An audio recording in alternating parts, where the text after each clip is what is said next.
evening. Hello. Giving up perfectionism. Dumping perfectionism is our topic tonight. How are you guys doing? I had to dump perfectionism to do the lecture tonight because I was like, oh, I'm so tired. It's been one of those weeks, and and I'm like, I don't cancel very often. What if I cancel and maybe just take people's questions and stuff? I'm like, no, you can still do this. Give up some of your own perfectionism.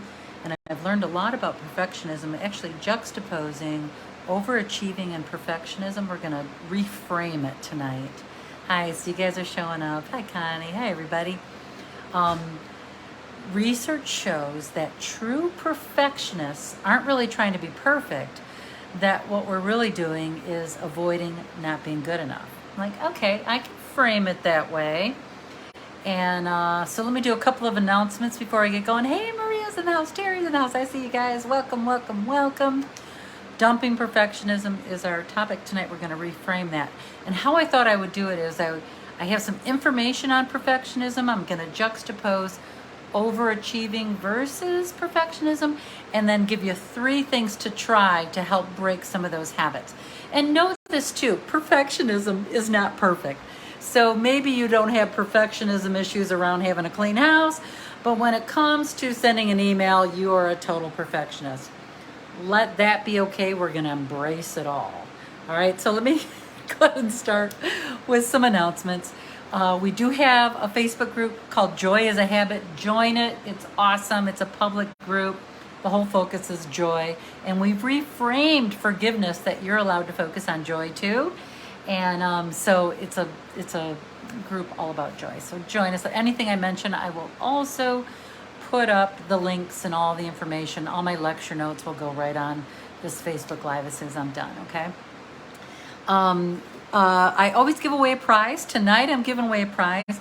Caveats to it: you must be in the United States to win, because we ship only to the United States. If you're purchasing products, we do purchase outside the U.S. There's just a little thing that you have to fill out to figure out how much it'll cost to ship it outside the U.S. because shipping is so expensive. Oh my goodness. And tonight's prize is Kindness is Contagious masks. We got 2 of them. We got a white one. We got one of our black ones. So tonight someone's going to win both those masks. It seems like masks are coming back in a lot of ways. Whether that's good or bad, I don't even presume to make that political whatsoever. We're giving away masks tonight. Also, check out our swag. We have a Facebook store right here. We have all kinds of swag. We've got our forgiveness necklaces, the apology you'll never receive necklaces. We also have forgiveness essential oil that we had made specifically for us. And this is what it looks like. And it smells delicious. It's pure therapeutic grade. It is exquisite. So you can also check that out too. All of our shipping is free here in the U.S.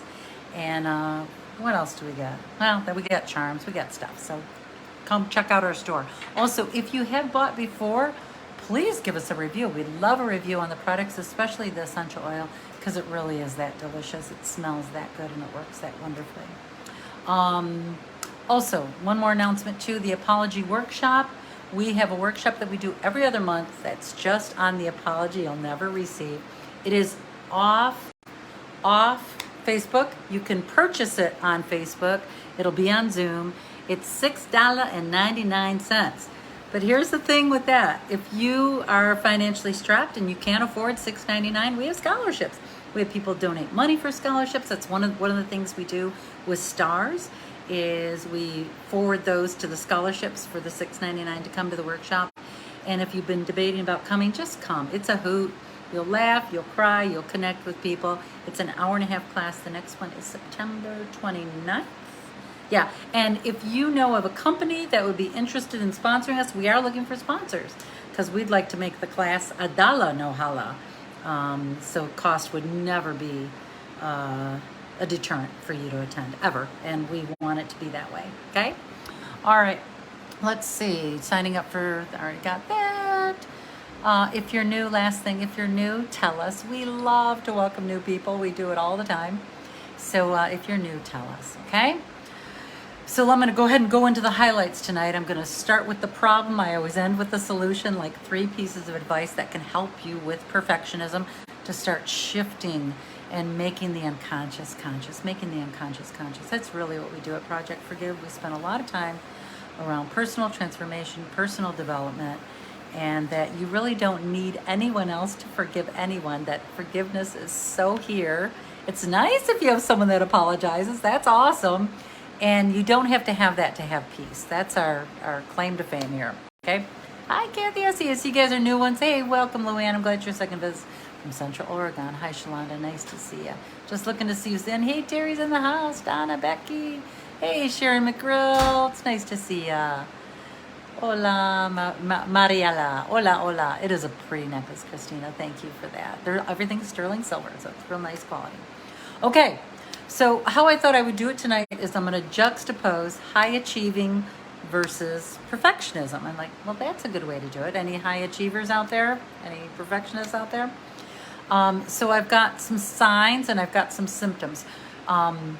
There's signs that you pursue perfectionism, and the big deal about it is it puts you at risk for depression, it puts you at risk for anxiety, eating disorders, and even in some very extreme cases, suicidal thoughts. And I was like, this is a good topic tonight. So here's some of the symptoms that you may be struggling with perfectionism. You struggle celebrating your success, like something amazing happens. Do you go out and celebrate? Do you relish in it for a couple of days? Or is it like, okay, that's over, on to the next thing? Perfectionists don't celebrate their successes. And with perfectionism, mistakes feel like frickin' death, okay? They feel terrible. And I'm going to use one example for me. I do a boot camp. I do a high pressure communication boot camp. I've done it every year for 20 years. Okay, I don't really talk about it here, but it's high pressure communication in corporate. Those events are just frickin' stellar. It's 2 days, exquisite. You laugh your butt off. You learn a lot. And with COVID, last year we did it 1 day online and just kind of dabbled in it. And I just had my my online boot camp last week, and in my world it was a disaster. Okay. It's like, oh my gosh, 2 days of being in uncomfortable conversations when we're already culturally in uncomfortable conversations. At least I know what to do next year if we're still in a pandemic, and I would structure it very differently. But you know what? I have a learning curve. There's a learning curve there. I don't know how to teach in COVID. I'm learning how to teach in frickin' COVID. And I know we're all learning things in COVID. And I could feel the lingering effects of pain around that for me, because it was by far from perfect. Okay, we had the Zoom did a bunch of updates, so there was Zoom issues, there were PowerPoint issues. It was a hot mess. Okay, I'd probably say 90% on, but to me that's a hot mess, and that's when my perfectionism comes in. You with me? Other things, other symptoms of perfectionism. Maybe you avoid challenges because you might fail, so you don't try it. Or you don't share your ideas until they're ready. That happens too. And the other thing with perfectionism is it's really hard to relax. That's another hard thing. So I had 3 questions that I wanted to ask about perfectionism, and I'm going to share them with you and the answers that I found in research. And I have my own ideas around it, but I just wanted some validation around some of the research stuff. What is the root cause of perfectionism? Where does it frickin' come from? Well, a lot of it comes from believing your self-worth is based on your achievements. Anyone can relate to that. It's often present with some kind of combination of rigid, high parental expectations. Maybe you came from a family system like that, or other parents were highly critical. You came from a shaming environment in your family system. Of course, abusive parents. But it's not to say if you have perfectionism issues that you had bad parents. That's not what I'm saying at all. There's a lot of root causes to it. And what are perfectionists actually afraid of? It's rejection. It really comes down to rejection and fearing disapproval. And many times perfectionists will react defensively to criticism instead of like your favorite phrase when someone criticizes, ooh, tell me more, even though you just want to say, shut up. I know you know what I'm talking about. Are perfectionists happy? I'm like, that's a really good question to ask. And the research shows that they're much less happy and easygoing than, excuse me, high achievers. So I'm juxtaposing perfectionism and high achieving.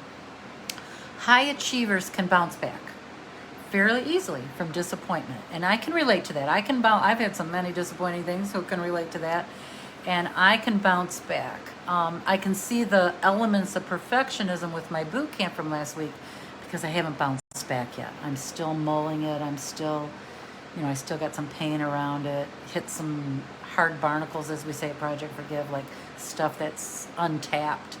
And and perfectionists tend to beat themselves up, right? And wallow in those negative feelings when the high expectations go unmet, okay? Now, you can have a combo of both high achieving and perfectionism, like I mentioned, like you might be perfectionistic around certain things and high achieving around others, okay?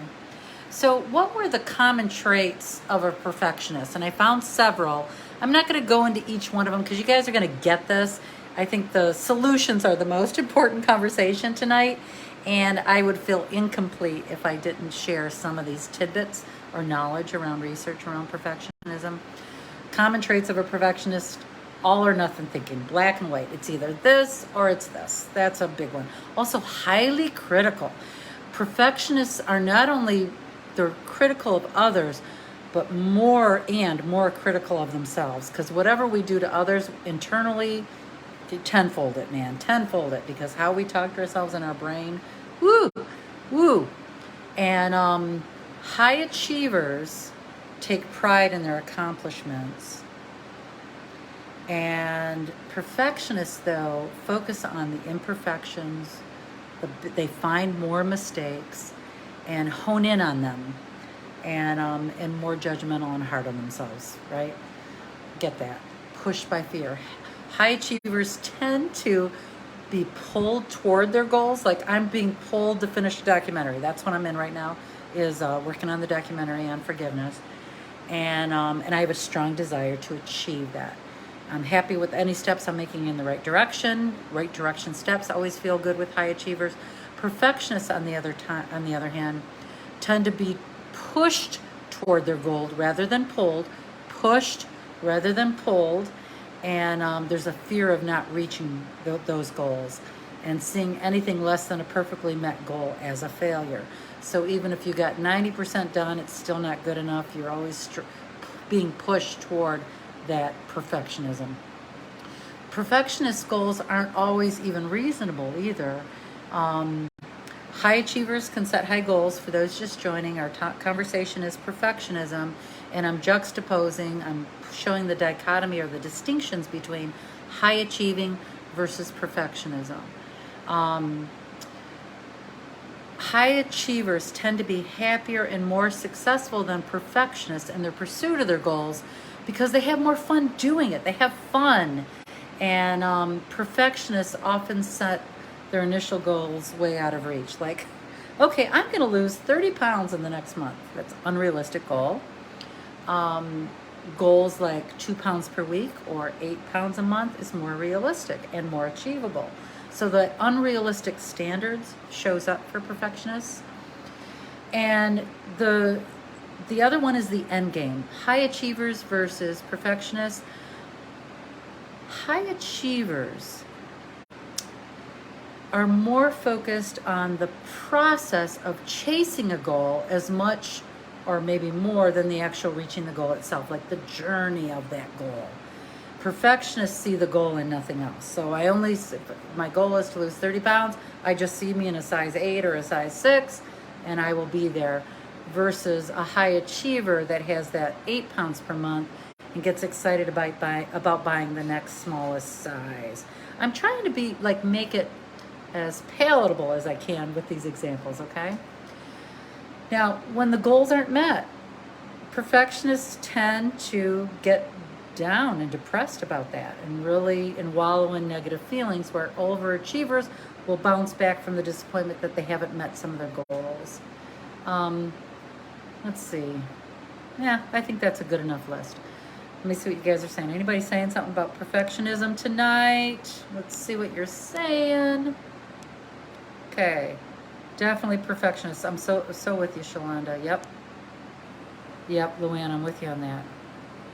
Yep, Liani, I so get that. Saying what Liani is saying, that she won't start. She's afraid to fail. Totally get that. Yep, you're described, Dawn. I got it. Yep, so with it. I see you guys are really talking to each other. That's perfect. I'm just gazing through. For those just joining us, we're talking about perfectionism and looking at it in comparison to high achieving and what those distinctions might be. Let's see. Okay, perfect. All right, so I've got 3 strategies tonight to help you with this. And and for the perfectionists, it's a process, not an event. So it's something you want to practice for the next week. You can even write the 3 things down. I'll put them in my notes, okay? Perfectionists tend to live in the future, okay, of unmet goals and blah, blah, blah.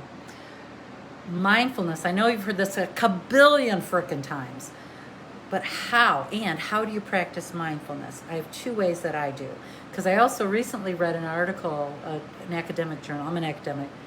And it talked about presence and being mindful, and that most of us are present 50% of the time, and the rest of the time we're either in the past or in the future. Perfectionists tend to do past and present and future, and a little more so in the future. So 2 things you can do in practicing mindfulness.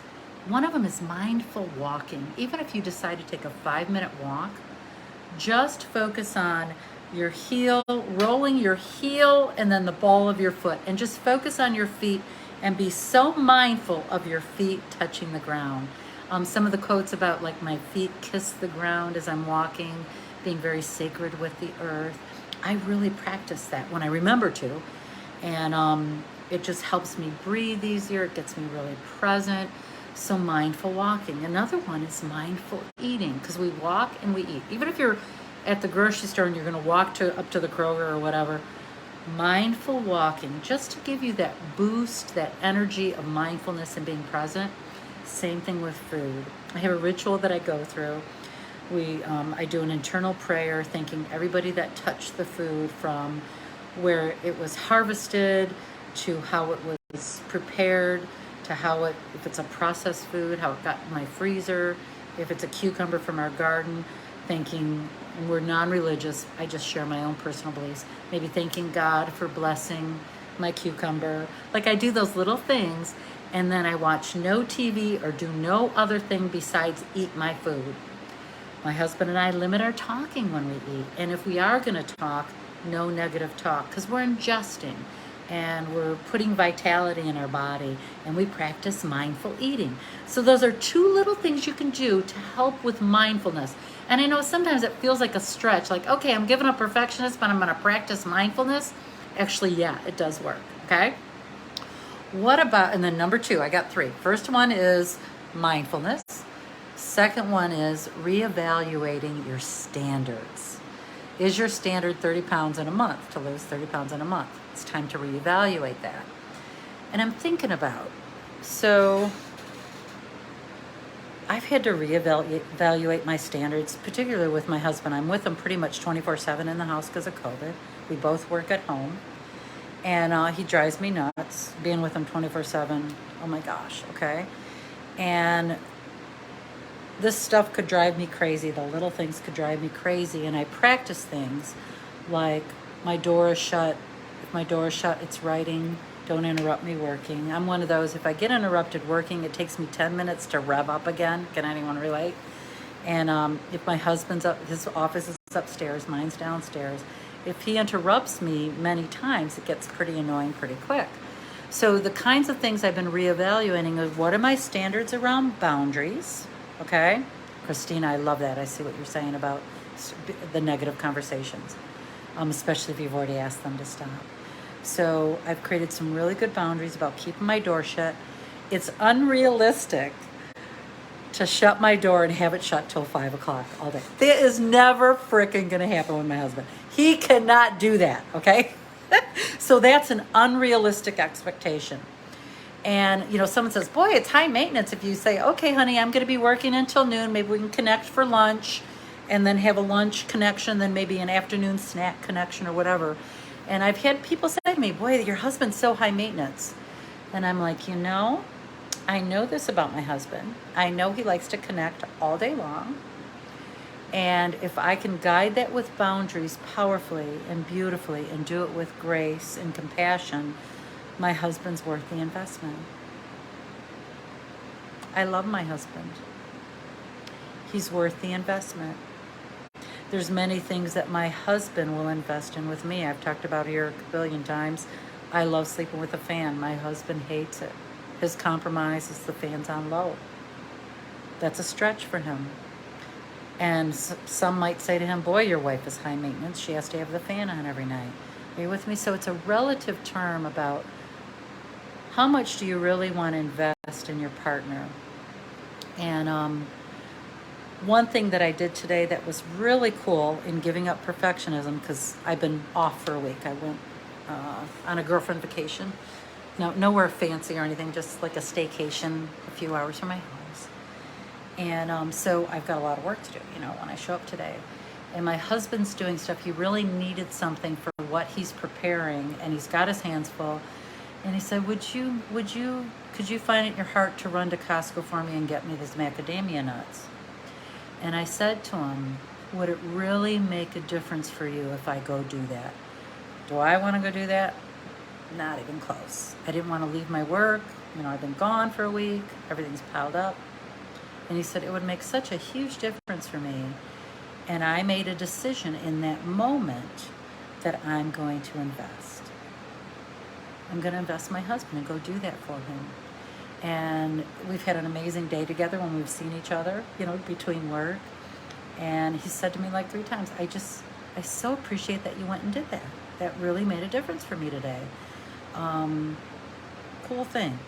So reevaluating your standard, like my standard that I've been on vacation, you can't bother me. You guys know what I'm talking about. Especially the first 2 days after being gone, and especially previously traveling, because I used to travel all the time. I'd come back from travel and it's like, you can't bother me for 2 days. I gotta get stuff done. Almost being pushed to get work done rather than going with the flow. You with me? Okay. All right, so reevaluating your standards. And what are normal standards? So that's number 2, reevaluating your standards. And the third one is take some risks that you normally wouldn't take. What are some risks you normally wouldn't take? Because as perfectionists, we got like our set way we're doing things. And I just bought trip insurance because we're going on a Disney cruise with the family later in the year. If that happens, that's why I got trip insurance. I couldn't go through all the details with this kid, and I just said, if I was your mother, would you tell me to buy it? And he said, absolutely. And I just listened to my gut. I trusted him, and I bought the frickin' insurance, the travel insurance. I did not read all the details. I took a risk. Who knows? I could be wrong, okay? But I'm willing to take that risk. That's an example of taking a risk, one that you normally wouldn't take. What about buying a pair of jeans online or buying shoes? I wear a size 12 wide. I have huge feet. I'm a very big woman. I'm like 5'9", very large feet. And I would like never buy shoes online because I have just my feet. I got a journey and a trauma around my feet. What would happen if I bought a pair of shoes online? And I've recently done that from Audition shoes. I haven't done it from Zappos in a while. And the shoes fit great. Okay, like normally I would never do that. Same thing with buying a pair of jeans online. I did that, risk that once, and they didn't fit at all. And it was out in China, which I didn't know either. And couldn't send them back, but it's all good, okay? What about taking a risk of showing up for a meeting late? If you're like always early, and everybody's like lackadaisical, some people come on time, whatever. What if you showed up late 5 minutes on purpose just to play? Like as you just playing with going with the flow and allowing yourself to be 5 minutes late. For some of us, 5 minutes late is a big deal. It's actually a big deal for me. Okay, I would have a hard time showing up 5 minutes late for a meeting. And the one that I thought was perfect is show up with no makeup. I showed up tonight with no makeup. I said, you know what? I get all dolled up. I fix my hair. I prepare this big speech. I really didn't want to do anything today. Can anyone relate when I just don't want to? And what if I decided to do a lecture that wasn't frickin' perfect? So it was just perfect in its imperfection. Make sense? Yeah, totally get it. Totally get it. And just so you know, too, like Christina, like any of the suggestions that I'm making them, I just pulled them out of my butt. I made them, okay? So if a risk of being late doesn't work for you and your integrity, take what you like and leave the rest. Like we say in 12-step programs. Take what you like and leave the rest. It ain't that deep, okay? All right, so if there's anything I need to say, I see you guys are showing up. Aw, thank you, Elizabeth. Tell me my shirt is good. Okay, anything you guys need to say before we close? Before I, you're great, Luann. Before I give away a prize. Giving away a prize tonight, U.S. You must be in the U.S. to win our prizes. I'm sorry, it's so not fair. It's not fair. Kindness is Contagious masks. I'm sending you 2 of them, a white one and a black one. They're so cute. You will, when you wear it, because some places still require it. Some of us wear masks just because we wear masks. I am one of those.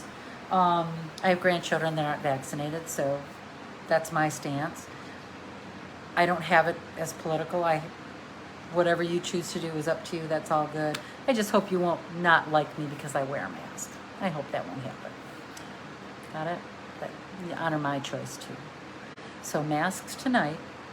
Here's how you win. I see you, Liani. Let's do number 7. Lucky number 7. When I say go, you're welcome to, you're going to put in a little heart in the comments. Not hearts to go on the live, but little heart in the comment. The 7th heart is the winner, and it's going to be on my feed. You must be in the U.S., okay? I know sometimes people script like, oh, darn it, I'm from Canada, and then I send it anyway, and it's sometimes $25 to ship it to Canada. We don't have those funds to do that. That's why we don't do it. Okay. So U.S. only. Kaylee Ann's got 1. Shalonda's got 2. I'm looking for 3. Cat is number 3. Thank you, Maria. I'm looking for number 4. I'm looking for 4 is Joyce. Hey, Joyce. It's nice to see you. Liani's 5. Almost there. Who's winning tonight? Liani's 6. Joyce, it's you. It's you, Joyce. So here's what you do. I probably already have your address and all that good stuff. If you can just make it really easy for me, message me here with your address and your email, because email so you can get the shipping information. Okay, you guys are so sweet. Hope you enjoyed this. Next week's topic is getting your emotional needs met. What are some communication phrases to get your emotional needs met? Like an example would be, let's say you're getting ready to share with someone you deeply love something really important. It's very precious and vulnerable for you, and you don't want to be interrupted. All kinds of tools and techniques to set it up before you talk, making the unconscious conscious so you can really get your needs met, especially your emotional needs, okay? If you find this broadcast helpful, please share. Anytime you share Project Forgive, whether it's a poster or an article, you make a difference for us, because our corporate sponsors and partners get so excited when they see our reach. Thanks, Liani. I'm so glad. And everybody's congratulating Joyce. Exquisite, exquisite. So I will see you soon next week, getting your emotional needs met. Some great phrases that will really help you get your needs met and feel satisfied from the people that you love and feel connected with them. You're welcome. Okay. All right. Big love, everybody. See you soon. Putting up the notes right now. See you later, alligator. Bye.